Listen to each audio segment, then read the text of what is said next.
Hello, good morning all students. आज हम lesson number 13 Bharat जनसंख्या वितरण घनत्व एवं वृद्धि इस पर चर्चा करेंगे। देखिए, जनसंख्या किसे कहते हैं? किसी विशेष क्षेत्र में विशेष समय में निवास करने वाले लोगों की संख्या उस क्षेत्र की जनसंख्या कहलाती है। ध्यान रहे, जनसंख्या जो है किसी भी राष्ट्र की आर्थिक विकास, सामाजिक विकास, सांस्कृतिक विकास और राजनीतिक विकास की द्योतक होती है। किसी भी जो समाज है, कोई भी देश है, समाज है, राज्य है, उसका जो विकास है, चाहे आर्थिक हो, चाहे राजनीतिक हो, चाहे सामाजिक हो, उसकी वहाँ की जनसंख्या के ऊपर टिका हुआ होता है। जितनी भी विशेषताएं हैं, चाहे आर्थिक हो, चाहे राजनीतिक हो, चाहे धार्मिक विशेष से संबंधित हो, सभी विशेषताएं जनसंख्या से रिलेट करती है। जनसंख्या किसी भी देश की सामाजिक आर्थिक विकास की द्योतक होती है तथा इसी के साथ में भारत की 2011 की जनगणना के अनुसार कुल जो जनसंख्या है वह है 121 करोड़। ध्यान रहे, कुल पूछ लिया जाए आपसे टोटल तो 121, 0, 19, 34, 22। भारत का जनसंख्या की दृष्टि से संसार में दूसरा स्थान है, जबकि प्रथम स्थान जो है चीन का है। भारत क्षेत्रफल की दृष्टि से संसार में 7वें स्थान पर है, जबकि जनसंख्या की दृष्टि से दूसरे स्थान पर है। ध्यान रहे, क्षेत्रफल की दृष्टि से संसार में जो प्रथम स्थान है वह स्थान रूस का है, भारत का 7वां स्थान आता है। भारत संसार के कुल भौगोलिक भूभाग की बात करें तो 2.45% भूभाग रखता है, जबकि जनसंख्या की बात करें तो 17.5% देश में जनसंख्या निवास करती है। इसी के साथ देश में जल संसाधनों की बात करें तो भारत संसार का 1% जल संसाधन अपने पास में रखता है। देखिए, जनसंख्या वितरण सभी प्राय है किसी भी क्षेत्र की भौगोलिक जो कारक हैं उनकी जनसंख्या वितरण में क्या हिस्सेदारी है, किस प्रकार की वो विशेषताएं प्रदर्शित करता है। तो देखिए, जनसंख्या जो वितरण है भौगोलिक दृष्टि से बात करें तो भारत की लगभग जो 50% जनसंख्या है वह भारत के 5 राज्य, जिनमें उत्तर प्रदेश, बिहार, पश्चिम बंगाल, महाराष्ट्र, आंध्र प्रदेश, इन राज्यों के 30% भूभाग पर निवास करती है। इसी के साथ में देश में सबसे कम जनसंख्या वाला जो भूभाग है भारत का हिमालय का पर्वतीय प्रदेश है और राजस्थान का थार मरुस्थल है। ध्यान रहे, किसी भी क्षेत्र का अगर वहाँ का जो धरातलीय या जो भौगोलिक जो कारक है वहाँ का विषम प्रकार का है, अगर उबड़ खाबड़ है, उच्चावच अधिक है, धरातलीय भूभाग की कमी है, मैदानी भागों का अभाव है, नदी घाटीय क्षेत्रों का अभाव है, तो ऐसे में वहाँ की जनसंख्या वितरण प्रभावित होता है। तो देश में मध्यम जनघनत्व के जो क्षेत्र हैं या जनसंख्या वितरण के जो क्षेत्र हैं, जिनमें महाराष्ट्र है, गुजरात है, मध्य प्रदेश हैं, ये ऐसे भूभाग हैं, पठारी भूभाग है, पेनिसुलर पार्ट ऑफ इंडिया के हिस्से में आते हैं, प्रायद्वीपीय भारत के भूभाग के क्षेत्र हैं, जिनमें फिर आता है कि देश में सर्वाधिक जनसंख्या उत्तर प्रदेश की है 19.95 करोड़, जबकि सबसे कम जनसंख्या सिक्किम राज्य की है 6.64 लाख। ध्यान रहे, देश में सर्वाधिक जनसंख्या वाले जो राज्य हैं उन राज्यों में उत्तर प्रदेश है, बिहार है, महाराष्ट्र है, पश्चिम बंगाल है, आंध्र प्रदेश है। तो इसी के साथ में देखिए, राजस्थान का जो भारत में जनसंख्या की दृष्टि से जो स्थान है वो 8वां स्थान है, जबकि क्षेत्रफल की दृष्टि से राजस्थान का जो स्थान है वो प्रथम स्थान है।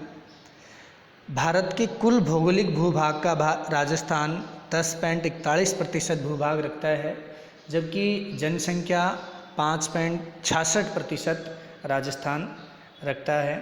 देश में सबसे कम जनसंख्या जो है वो सिक्किम की है।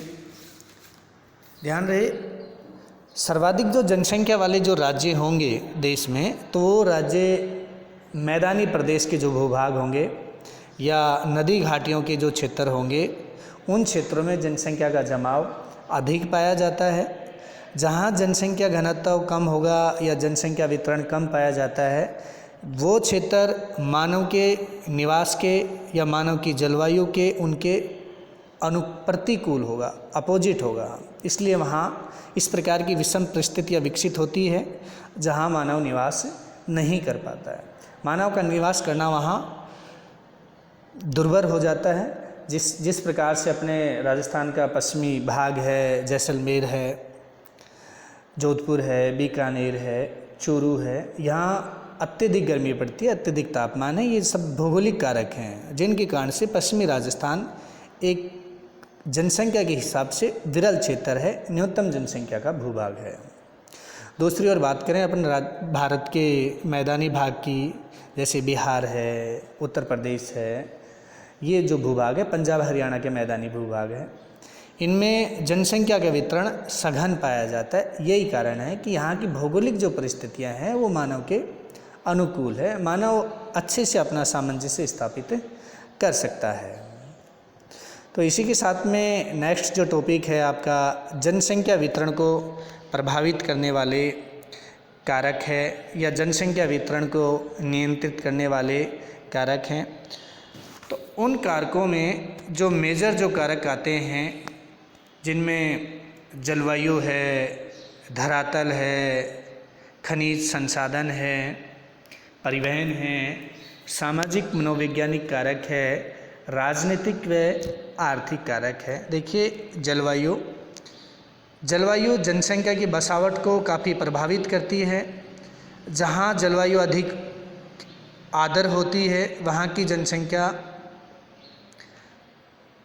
को अत्यधिक प्रभावित करती है। जहाँ की शीतल या अति उष्ण जलवायु है तो वो भी मानव के विकास के लिए अनुपयुक्त होती है।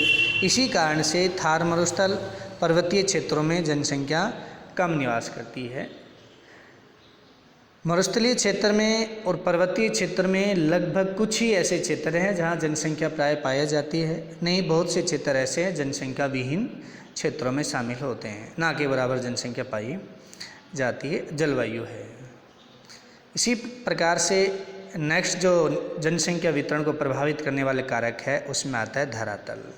देखिए, जहाँ धरातल विषम व जटिल पाया जाता है वहाँ पर जनसंख्या कम पाई जाती है। देखिए, जहाँ धरातल समतल होगा, मैदानी भूभाग होंगे, वहाँ परिवहन के साधन, औद्योगिक विकास, कृषि संबंधी गतिविधियाँ अत्यधिक सुचारू होती है या इनको करने में आसानी होती है। जिनके कारणों से धरातल के भूभाग के कारण से वहाँ अनेक गतिविधियाँ सुचारू होती है।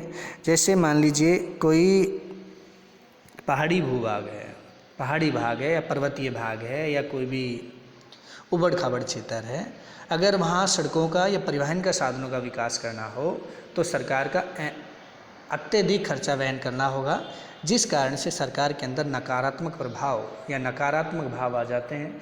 जैसे इस कारण से वहाँ उस क्षेत्र का विकास रुक जाता है या विकास बाधित होता है। इसी प्रकार से जहाँ मैदानी भूभाग है, जहाँ धरातलीय भाग समतल है, वहाँ कृषि कार्य अत्यधिक संपन्न होते हैं, औद्योगिक कार्य भी अत्यधिक संपन्न होते हैं।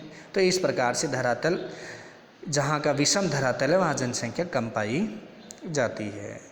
ध्यान रहे, जहाँ भी नदी घाटियों का भूभाग है वहाँ समतल मैदानी भूभाग पाए जाते हैं, तो इसलिए वहाँ का धरातल समतल होने के कारण से जनसंख्या का जमाव अधिक पाया जाता है।